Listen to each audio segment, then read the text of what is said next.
नमस्कार, आप देख रहे हैं हमारी खास पेशकश लीगल हेल्पलाइन। मैं हूं आपके साथ नलिनी सिंह पालीवाल। अपने इस लोकप्रिय कार्यक्रम में हम रोजमर्रा की जिंदगी की समस्याओं से जुड़े कानूनी मसलों पर आपकी शंकाओं का समाधान करते हैं।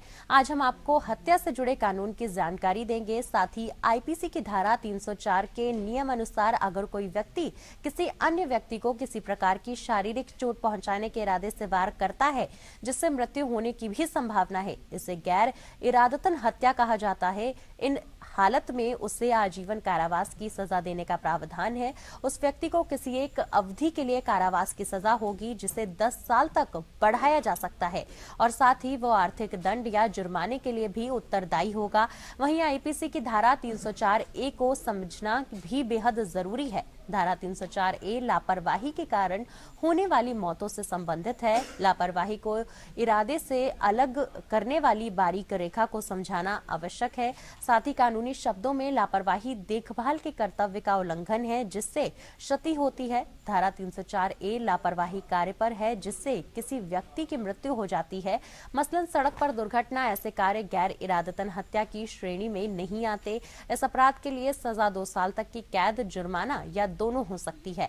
तो ये तो थी बुनियादी जानकारी। ज्यादा जानकारी देंगे हमारे आज के कानूनी विशेषज्ञ नवीन पांडे जी। नवीन पांडे जी, आपका बहुत बहुत स्वागत है। हत्या से जुड़ी कानूनी जानकारी पर आप फोन करके हमसे राय ले सकते हैं। हमारे साथ नवीन पांडे जी मौजूद हैं। साथ ही हमारा फोन नंबर है, अगर आप कोई भी सवाल है तो आप फोन करके जानकारी ले सकते हैं। हमारा फोन नंबर है 0120612796 0120612796 इस नंबर के माध्यम से आप तमाम कानूनी जानकारी हमसे ले सकते हैं। आप जान सकते हैं तमाम कानूनी जानकारी हत्या से जुड़े मामलों की।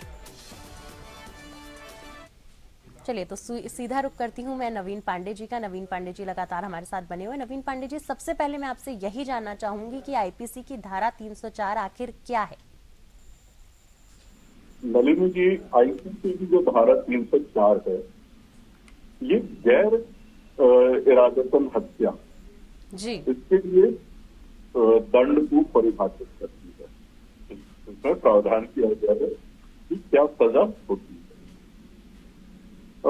वे सभी मामले जहां पर किसी व्यक्ति की मृत्यु हो जाती है और आरोपी व्यक्ति उसका कोई इरादा ना हो जी, उसने जानबूझकर हत्या न की हो, है ना, तो जहां पर मंशा नहीं होती हत्या करने की, लेकिन किसी प्रकार का चोट पहुंचाया जाता है या तो कृत्य के द्वारा या फिर कोई कार्य करना है और उस कार्य को व्यक्ति नहीं करता है। जैसे मान लेते हैं जी कि रात का समय है, सड़क पर एक गड्ढा खुदा हुआ है और वहां से कोई व्यक्ति गुजर रहा है और दूसरा व्यक्ति वहां पर बैठा हुआ है, तो उसका कर्तव्य बनता है उस व्यक्ति को आगाह करना, देख करके जाओ गड्ढा है ना, लेकिन वो व्यक्ति नहीं करता है।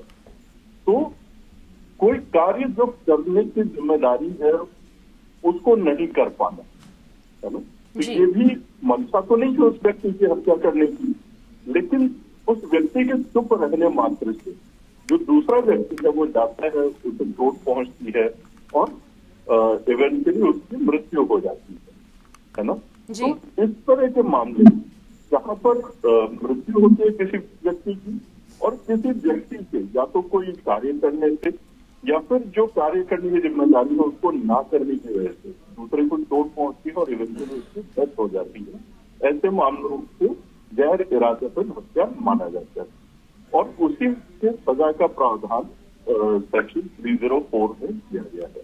जी सर, साथ में आपसे मैं ये भी जानना चाहूंगी कि आईपीसी की धारा 304 में हत्या की श्रेणी में न आने वाले गैर इरादतन मानव वध के लिए सजा क्या कुछ है? देखिए, यदि इस धारा को हम देखते हैं, है ना जी, तो जब कोई भी व्यक्ति गैर इरादतन हत्या जो कि हत्या की श्रेणी में नहीं आता है, तो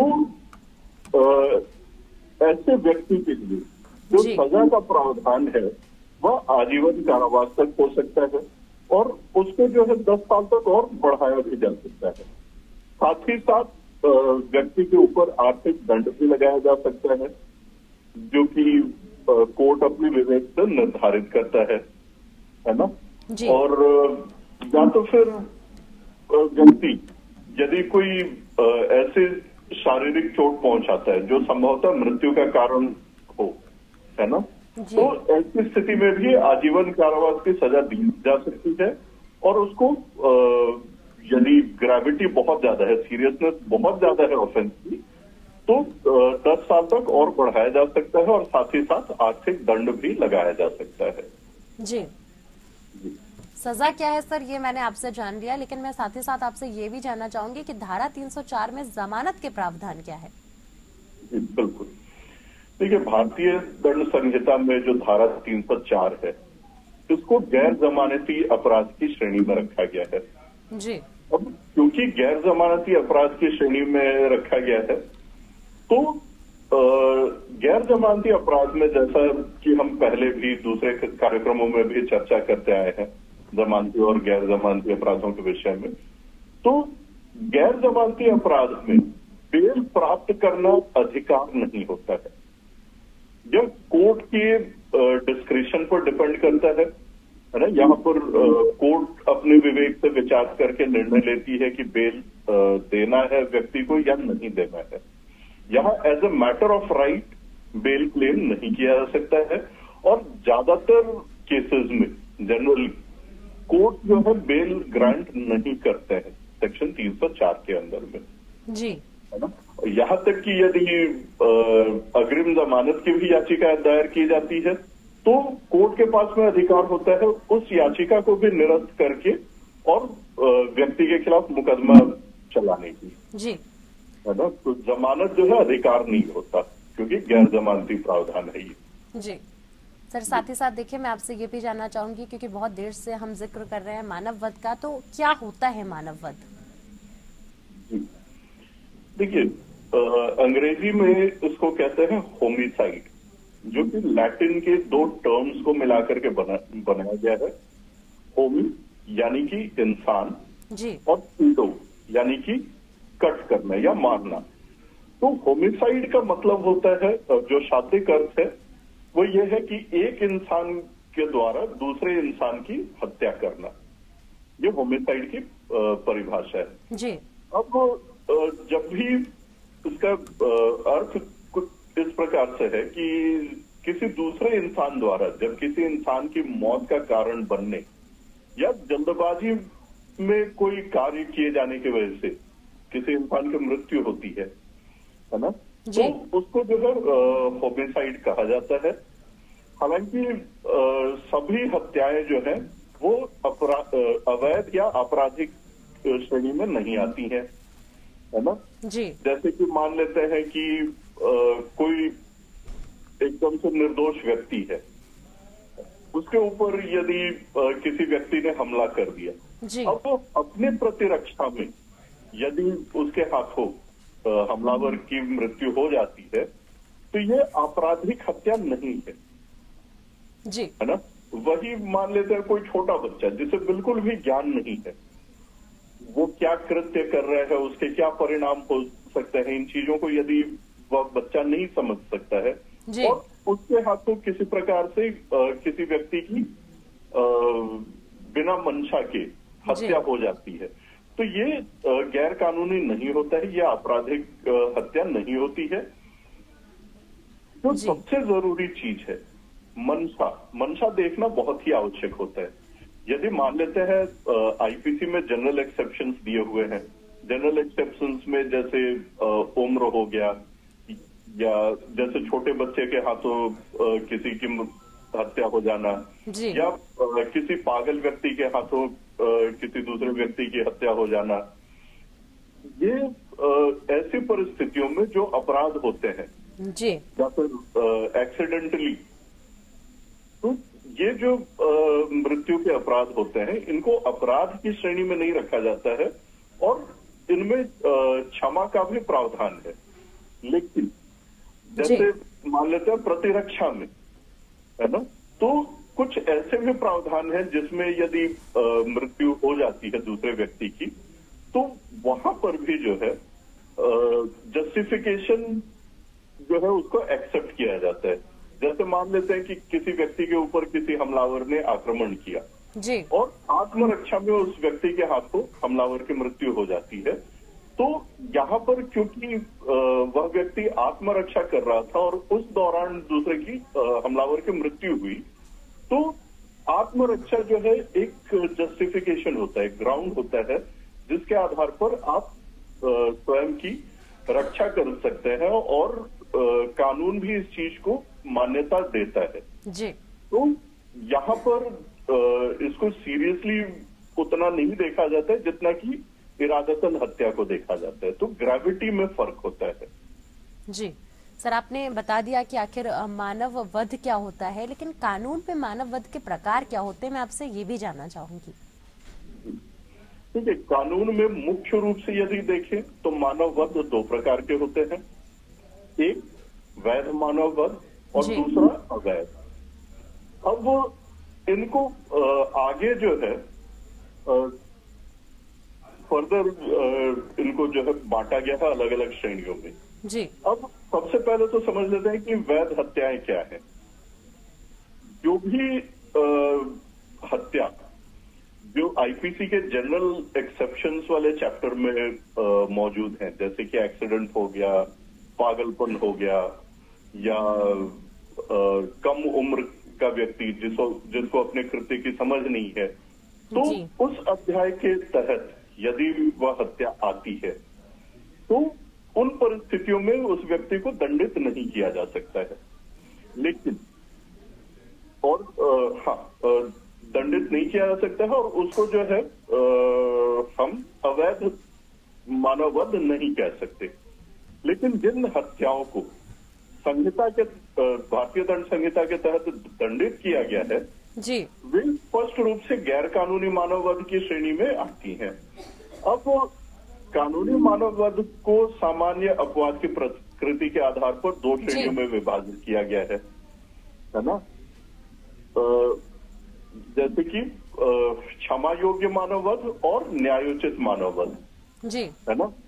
और इसके आधार पर इनको फर्दर 3 भाग में क्लासिफाई किया जाता है। एक वे वध जो कि क्षम्य होते हैं, दूसरे वे वध जो कि न्यायोचित होते हैं, और तीसरे जो गैर कानूनी या आपराधिक होते हैं और जिनके लिए कड़ी सजा सुनाई जाती है जी। तो ये 3 प्रकार के होते हैं। अब इसके आगे जो चैप्टर 16 है इंडियन पिनल कोड में, उसमें वे हत्या की परिस्थितियां बताई गई हैं, वे अपराध बताए गए हैं जिनके लिए सजा का प्रावधान है। जैसे कि गैर इरादतन हत्या, जिसके लिए सजा होती तो है लेकिन कम होती है। दूसरा नेग्लिजेंस या उतावलेपन में किसी की मृत्यु कारित करना जी, या अपनी लापरवाही से किसी की हत्या कर देना, या दहेज के लिए हत्या करना। तो ये 4 प्रकार के ऐसे हैं जिनके लिए सजा का प्रावधान किया गया है जी। कि आईपीसी की धारा 299 गैर इरादतन हत्या को कैसे परिभाषित करती है सर? देखिए, यदि भारतीय दंड संहिता की धारा 299 को देखें जी, तो इसमें कहा गया है कि यदि कोई भी व्यक्ति किसी अन्य व्यक्ति को मारने के इरादे से या किसी व्यक्ति के शरीर पर ऐसी चोटें पहुंचाने के इरादे से हमला करता है जिससे उस व्यक्ति की मौत की संभावनाएं बढ़ सकती है जी, या फिर जानबूझकर वह व्यक्ति कोई ऐसा काम करे जिसकी वजह से किसी अन्य व्यक्ति की मौत की संभावना हो सकती हो, तो ऐसे मामलों में वह व्यक्ति जो है वह उसका जो कृत्य है या जो हमला करने का कार्य है उसका, वह आपराधिक तौर पर मानव वध का अपराध कहलाता है जी। अब यदि कोई व्यक्ति है ना जानबूझकर या अनजाने में अपने किसी कृत्य की वजह से दूसरे व्यक्ति की मृत्यु का कारण बनता है, जैसे मान लेते हैं कि किसी व्यक्ति ने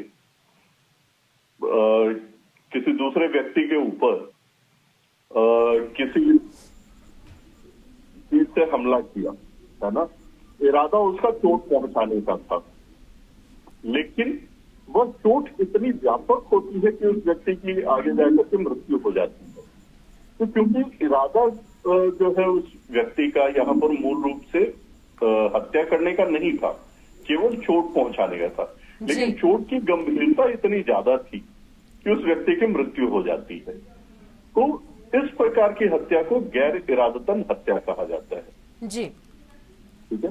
क्योंकि देखिए, क्रिमिनल लॉ में दो चीजें बहुत ही महत्वपूर्ण होती हैं। लैटिन भाषा में एक्टस रियस और मेंस रिया। एक्टस रियस का अर्थ होता है कृत्य और मेंस रिया का मतलब होता है दोषपूर्ण सोच या दोषपूर्ण मंशा। तो यदि दोषपूर्ण मंशा नहीं है पर कृत्य है सर, है ना, तो ऐसी स्थिति में जो है वो गैर इरादतन हत्या होगा, ना कि हत्या। जी सर, साथ ही साथ मैं आपसे ये भी जानना चाहूंगी कि सभी हत्याएं गैर इरादतन हत्या हैं, लेकिन सभी गैर इरादतन हत्याएं नहीं हैं। इसके बारे में बताएं। साथ ही आईपीसी में हत्या और गैर इरादतन हत्या के बीच अंतर क्या है, ये भी हमारे दर्शकों को समझाएं। बिल्कुल, देखिए, जैसा कि मैंने आपको अभी बताया कि पूरे क्रिमिनल लॉ में दो चीजों का एक साथ आपस में आना बहुत ही आवश्यक होता है। एक व्यक्ति का कृत्य और दूसरा उसकी आपराधिक मंशा। जी। और सेक्शन 299 जो है, जहां पर हम गैर इरादतन हत्या की बात करते हैं, गैर इरादतन हत्या में ये आवश्यक है कि यदि किसी व्यक्ति की हत्या होती है जी, तो जिस व्यक्ति के हाथों हत्या हुई उसकी मंशा क्या वास्तव में उस व्यक्ति को जान से मारने की थी, ये देखना बहुत ही आवश्यक होता है। जी। तो इस वजह से जब तक कि ये साबित नहीं हो जाता है कि व्यक्ति की वास्तव में मंशा थी, है ना, तो इस आधार पर हम ये कह सकते हैं कि सभी हत्याएं जो होती हैं वे गैर इरादतन हत्या होती हैं, है ना। लेकिन सभी गैर इरादतन हत्या जो है वे सभी हत्याएं जो है वो गैर इरादतन हत्या जरूर होती हैं, लेकिन सभी गैर इरादतन हत्याएं जो है वे हत्या नहीं होती, जी, है ना।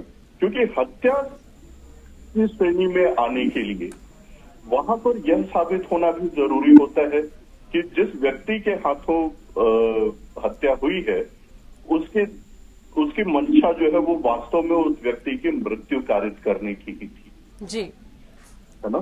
तो जब तक मंशा साबित नहीं होता है तब तक उसको गैर इरादतन हत्या ही माना जाएगा। जी बिल्कुल सर, मैं आपसे ये भी जानना चाहूंगी कि धारा 304 के अपराध में वकील की जरूरत क्यों होती है। देखिए, बेहद अहम पॉइंट है और इसके बारे में आपसे जानकारी मैं जरूर चाहूंगी। बिल्कुल, देखिए, जैसा कि अभी तक हम बात करते आ रहे हैं, मंशा की भी बात आती है जी, है ना। तो और क्योंकि किसी व्यक्ति के हाथों दूसरे व्यक्ति की हत्या का आरोप उस पर लगा हुआ है, तो ये बहुत ही संगीन अपराध होता है और बहुत ही संगीन आरोप होता है। साथ ही साथ क्योंकि ये प्रावधान जो है ये गैर जमानती प्रावधान है जी, जिसमें आजीवन कारावास तक की सजा सुनाई जा सकती है, जी, है ना। और उस सजा को आजीवन कारावास से भी आगे और 10 वर्षों तक बढ़ाया जा सकता है। साथ में दंड भी आर्थिक दंड भी लगाया जा सकता है। जी। तो ऐसी स्थिति में जब तक उस व्यक्ति के पास, जो भी आरोपी हैं, उनके पास में कोई वकील ना हो, इन बारीकियों को आम आदमी कोर्ट के समक्ष नहीं रख सकता, जी, है ना। क्योंकि देखिए, हत्या तो हत्या है, किसी इंसान की जिंदगी चली गई। अब जो जिंदगी गई है ना, वो जिंदगी उस इंसान से छीनने की मंशा थी नहीं थी, मंशा को किस तरीके से साबित किया जाए या किस तरीके से ये साबित किया जाए कि बिना मंशा के और बिना हत्या करने के इरादे के, है ना, गैर इरादतन हत्या हुई, ये आम आदमी के बस की बात नहीं होती है। तो इस वजह से यहाँ पर जरूरी हो जाता है कि कोई ऐसा वकील आरोपी के पास में हो जो इन बारीकियों को समझता हो और कोर्ट के समक्ष उन बारीकियों को रख सके, है ना, और वहां पर ये साबित कर सके कि जो हत्या हुई है वो गैर इरादतन हत्या है, ना कि इरादतन हत्या है। तो इसलिए आवश्यक हो जाता है कि वकील का सहयोग मिले। जी बिल्कुल। नवीन पांडे जी, बहुत बहुत शुक्रिया आपका हमारे साथ जुड़ने के लिए और हत्या से जुड़े तमाम कानूनी जानकारी हमारे साथ साझा करने के लिए। फिलहाल के लिए लीगल हेल्पलाइन में मेरे साथ बस इतना ही। नमस्कार।